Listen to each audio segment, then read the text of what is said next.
হরে কৃষ্ণ ভক্তবৃন্দ, জন্মাষ্টমী মহাব্রত এবছর কবে পালন করবেন, কিভাবে পালন করবেন এবং ভগবান শ্রীকৃষ্ণের এই জন্মাষ্টমী ব্রত পালন না করলে কি কি দুর্গতি দেখা দেয়, ভগবান শ্রীকৃষ্ণের প্রিয় ফুল কি এবং এই দিন বাড়িতে কিভাবে ভগবানের অভিষেক করবেন, সে সকল বিষয়বস্তু আজকের এই ভিডিওতে আমরা আলোচনা করব।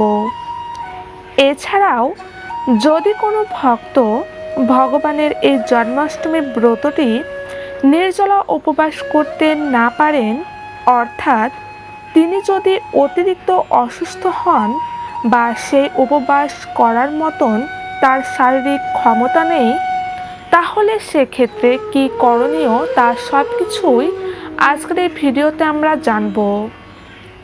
তো ভক্তবৃন্দ, জন্মাষ্টমীর উপবাস ব্রত না করলে কি হবে, অর্থাৎ ব্রত না করলে পাপ হবে কি? তো বন্ধুরা, এই বিষয়ে আমরা সংক্ষিপ্ত কিছু আলোচনা করব। এটি খুবই গুরুত্বপূর্ণ, তাই বন্ধুরা আপনারা এটি একটু ধৈর্য ও মনোযোগ সহকারে শ্রবণ করুন। জন্মাষ্টমীর উপবাস না করলে কি হবে, পাপ হবে কি? এই প্রসঙ্গে বলা হয়েছে, পুরাকালে এক রাজা ছিল, তার নাম ছিল চিত্রসেন। তিনি অত্যন্ত পাপিষ্ঠ ছিলেন, সব ধরনের পাপ কাজে লিপ্ত থাকতেন। এমন কোনো পাপ কাজ নেই যে তিনি করতেন না। অবৈধ সঙ্গ, জুয়া, পাশা খেলা, নেশা, আমিষাহার, এই 4 প্রকার পাপ কার্যই তিনি করতেন। আর তিনি সব সময় মৃগয়া করতে পছন্দ করতেন। তিনি তার সেনাপতি, সহযোগী আর সহচারীদের নিয়ে মৃগয়ায় যেতেন। একদিন তিনি গভীর অরণ্যে মৃগয়ায় গিয়েছিলেন আর সেখানে একটি শাবক দেখতে পেলেন। রাজা তার সেনাপতি, সহযোগী, সহচারীদের বললেন, আমি এই শাবকটি শিকার করতে চাই। তোমরা চতুর্দিক দিয়ে শাবকটি ঘেরাও করো। যার নিকট দিয়ে এই মৃগ শাবকটি পালিয়ে যাবে তাকে দণ্ড দেওয়া হবে। কিন্তু ভগবানের এমন ইচ্ছা যে শাবকটি রাজার সামনে দিয়ে পালিয়ে গেল। রাজা কি করবে? শাবকটির পিছন পিছন ধাওয়া করতে লাগলো। ধাওয়া করতে করতে রাজা গভীর থেকে গভীর অরণ্যে প্রবেশ করতে লাগলেন এবং তখন অনেক রাত হয়ে গেছে। রাত্রির পর যখন ভোর হলো, তখন তিনি অরণ্য থেকে বের হবার চেষ্টা করছিলেন। আর যখন সে অরণ্য থেকে বের হয়ে আসলেন, তখন যমুনা দেখতে পেলেন। আর যমুনার তীরে দেখতে পেলেন অনেক ব্রজবাসীরা ভগবান শ্রীকৃষ্ণের আরাধনা করছেন এবং নাম কীর্তন করছেন। রাজা খুব ক্ষুধার্ত ছিলেন, তাই ব্রজবাসীদের নিকটে গিয়ে বলল, আমাকে কিছু অন্ন দাও। ব্রজবাসীরা বলল, হে রাজন, আজকে হলো জন্মাষ্টমী, আজ উপবাস ব্রত পালন করা উচিত। আজ অন্ন গ্রহণ করা উচিত নয়। যদি আজকের দিনে অন্ন গ্রহণ করেন তাহলে গো মাংস খাবার সমান হবে ও গো হত্যার সমান হবে। আর পরবর্তী জন্মে আপনি কাক, শৃগাল, কুকুর রূপে জন্মগ্রহণ করবেন। এজন্য আপনার কষ্ট হলেও এই জন্মাষ্টমী ব্রত পালন করা উচিত। আপনি আমাদের সাথে থাকুন, কিভাবে আপনার সময় চলে যাবে আপনি তা বুঝতেও পারবেন না। রাজা তখন ব্রজবাসীদের অনুরোধে জন্মাষ্টমী ব্রত পালন করলেন এবং তারপর রাজা বৃদ্ধ হলেন ও এক সময় মারা গেলেন। তার মৃত্যুর পর শুধুমাত্র জন্মাষ্টমী ব্রত পালনের জন্য তিনি ভগবানের কাছে বৈকুণ্ঠে ফিরে গেলেন। শাস্ত্রে আছে, যদি কেহ জন্মাষ্টমীর দিন অন্ন বা পঞ্চশস্য আহার করে তাহলে তাকে যোজন যোজন বছর নরক যন্ত্রণা ভোগ করতে হয়। আর জন্মাষ্টমীর উপবাস, নাম কীর্তন শ্রবণ করলে ভগবানের ইচ্ছায় আমরা বৈকুণ্ঠে যেতে পারবো। সুতরাং সকল কৃষ্ণ ভক্তকেই জন্মাষ্টমীর এই মহা উৎসব অর্থাৎ মহাব্রত পালন করা উচিত। তো তো ভক্তবৃন্দ, এ থেকে আমরা জানতে পারলাম জন্মাষ্টমী ব্রত কেন পালন করবেন এবং কী কারণে পালন করা প্রয়োজন। এখন আমরা জেনে নেব 2024 সালের জন্মাষ্টমী মহাব্রত কবে পালিত হবে। তো ভক্তবৃন্দ, এবছর 2024 সালে জন্মাষ্টমী ব্রত পালিত হবে 26 আগস্ট সোমবারে।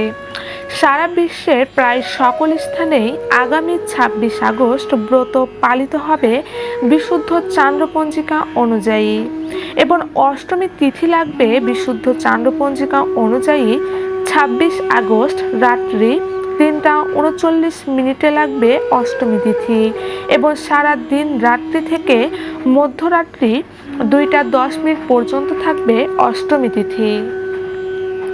তো এখন আমরা জেনে নেব বাড়িতে আপনি নিজেই ভগবানের কিভাবে অভিষেক করবেন। তো বন্ধুরা, প্রায় সকল মা জননীর গৃহে এখন গোপাল ঠাকুরের বিগ্রহ মূর্তি রয়েছে। তো আপনারা সেই রাধা মাধবের অর্থাৎ গোপালের বিগ্রহকে অভিষেক করবেন। তবে যাদের বিগ্রহ নেই তারা শ্রী রাধা মাধবের চিত্রপটেও অভিষেক করতে পারেন। অভিষেকে আপনারা পঞ্চামৃত দ্বারা ভগবানের অভিষেক করবেন। পঞ্চামৃত হলো দুধ, দই, ঘি, মধু ও চিনির জল। চিনির জলের পরিবর্তে আপনারা মিষ্টির জল অথবা ডাবের জলও নিতে পারেন। তো প্রথমেই দুধ দিয়ে ভগবানকে অভিষেক করবেন, তারপর দই দিয়ে করবেন, তারপর ঘি দ্বারা, তারপর মধু এবং শেষে চিনি বা মিষ্টি বা ডাবের জল দিয়ে অভিষেক করবেন। এছাড়াও ভক্তবৃন্দ, আপনি চাইলে বিভিন্ন ফলের রসের দ্বারাও শ্রী শ্রী ভগবানের অভিষেক করতে পারেন। অভিষেকের পর ভগবানকে মহা আরতি করে ভোগ নিবেদন করবেন। যে সকল ভোগ আপনি ভগবানের জন্য রন্ধন করেছেন, যেমন পিঠা, পায়েস, লুচি, তালের বড়া, দই, মিষ্টি ইত্যাদি ভোগ লাগিয়ে ভগবানের পুজো করবেন। তো ভক্তবৃন্দ, এইভাবেই আপনারা নিজেই ভগবানের মহা অভিষেক করাবেন। এছাড়াও শ্রীকৃষ্ণের জন্মাষ্টমী উপলক্ষে ভগবান শ্রীকৃষ্ণকে কোন পুষ্প দ্বারা পুজো করবেন, অর্থাৎ ভগবানের প্রিয় ফুল কি, তুলসী পত্র কিভাবে এই দিন ভগবানকে অর্পণ করবেন। প্রথমত, কৃষ্ণ ভক্তগণ ভগবান শ্রীকৃষ্ণের সবথেকে প্রিয় হলো তুলসী পত্র। তাই ভগবানকে এই দিন তুলসীর মালা বানিয়ে সেই তুলসী মালা অর্পণ করতে পারেন। এছাড়াও বন্ধুরা, তুলসী পত্রকে চন্দনে লেপন করে ভগবানের চরণে এবং বুকে অর্পণ করতে হবে। তো ভক্তবৃন্দ, ভগবান শ্রীকৃষ্ণকে আপনারা এই দিন পদ্মফুল, লাল জবা, বেলপাতা বাদে সব রকম জবা ফুল অর্পণ করতে পারেন।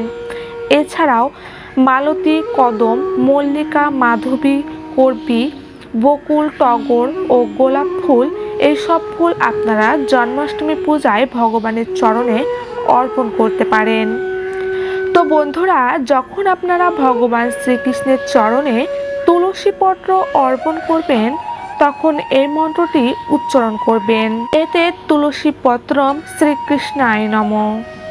যদি অধিক তুলসী পত্র অর্থাৎ 108টি তুলসী পত্র ভগবানের চরণে অর্পণ করেন, তাহলে এই মন্ত্রটি বলবেন, এতানি তুলসী পত্রানি শ্রীকৃষ্ণায় নমঃ।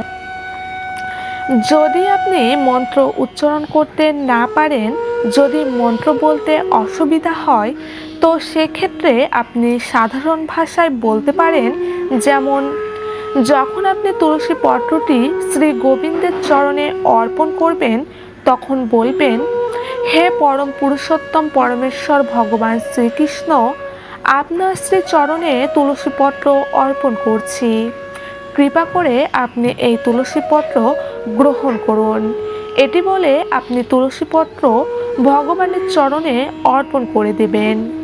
তো ভক্তবৃন্দ, এই জন্মাষ্টমী ব্রত কিভাবে পালন করবেন, কি খাওয়া যাবে কি খাওয়া যাবে না, এই সম্পর্কিত ভিডিও আমি ইতিমধ্যে আমার চ্যানেলে আপলোড করেছি, আপনারা সেটি দেখে আসতে পারেন। তো ভক্তবৃন্দ, আপনারা সকলেই এই জন্মাষ্টমী ব্রত পালন করবেন এবং সকলেই নির্জলা উপবাস পালন করবেন। যদি কেউ নির্জলা ব্রত পালন করতে অসমর্থ বা পারছেন না, তিনি যদি অসুস্থ হন বা অতিরিক্ত অসুস্থ হন, জন্মাষ্টমী ব্রত করার মতো তার কাছে তেমন কোনো ক্ষমতা না থাকে, তাহলে সেক্ষেত্রে অন্তত তিনি ফলমূল গ্রহণ করতে পারেন সারাদিনে। ফলের সাথে সাথে সবজি, দুধের তৈরি বিভিন্ন আইটেম যেমন দুধের ছানা, পনির, তারপর বাদামের ভুনা ইত্যাদি গ্রহণ করতে পারে। সহজ কথায়, একাদশীতে যেসব খাবার নিষিদ্ধ, সে সকল খাবার পুরোপুরিভাবে নিষিদ্ধ, অর্থাৎ খাওয়া যাবে না। বাকি এই খাবারগুলি গ্রহণ করতে পারেন। তো কৃষ্ণ ভক্তগণ, জন্মাষ্টমীর আগের দিন অর্থাৎ 25 আগস্ট রবিবারে রাত 12টার আগে অন্নপ্রসাদ গ্রহণ কাজ সুসম্পন্ন করে নেবেন এবং খাওয়ার পর ঘুমাতে যাওয়ার আগে অবশ্যই ব্রাশ করে নেবেন। তারপর পরদিন 26 আগস্ট সকাল থেকে সারা দিন রাত্রি অর্থাৎ মধ্যরাত্রি পর্যন্ত নির্জলা উপবাস থাকবেন এবং রাত 12টার পর ভগবানের অভিষেক করে পুজো করে চরণামৃত বা অনুকল্প প্রসাদ গ্রহণ করতে পারেন, যেমন শরবত ও কিছু ফলমূল, এবং সারা রাত্রি জাগরণ করে হরিনাম জপ, কৃষ্ণ লীলা কথা শ্রবণ ও কীর্তন করতে পারেন।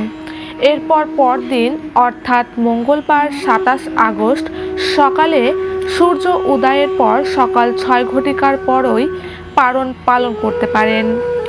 শাস্ত্রে আছে, কেউ যদি একবার শ্রীকৃষ্ণের এই জন্মাষ্টমীর উপবাস পালন করেন, তাহলে তাকে আর এই জগতে জন্ম, মৃত্যু, জরা, ব্যাধি ভোগ করতে হয় না ও পুনর্জন্ম গ্রহণ করতে হয় না। হরে কৃষ্ণ কৃষ্ণ কৃষ্ণ হরে হরে, হরে রাম রাম রাম হরে হরে। তো ভক্তবৃন্দ, আজকের এই ভিডিওটি এ পর্যন্তই। বন্ধুরা, অবশ্যই ভিডিওটি ভালো লাগলে লাইক, কমেন্ট, শেয়ার করবেন এবং আমার চ্যানেলে নতুন হলে অবশ্যই চ্যানেলটি সাবস্ক্রাইব করবেন। তো বন্ধুরা, অবশ্যই ভিডিওটি বেশি বেশি করে শেয়ার করে অন্যকেও এই জন্মাষ্টমী ব্রত পালনে সাহায্য করবেন। সকলে ভালো থাকবেন, সুস্থ থাকবেন। জয় শ্রীকৃষ্ণ, জয় রাধা মাধব, জয় গোবিন্দ।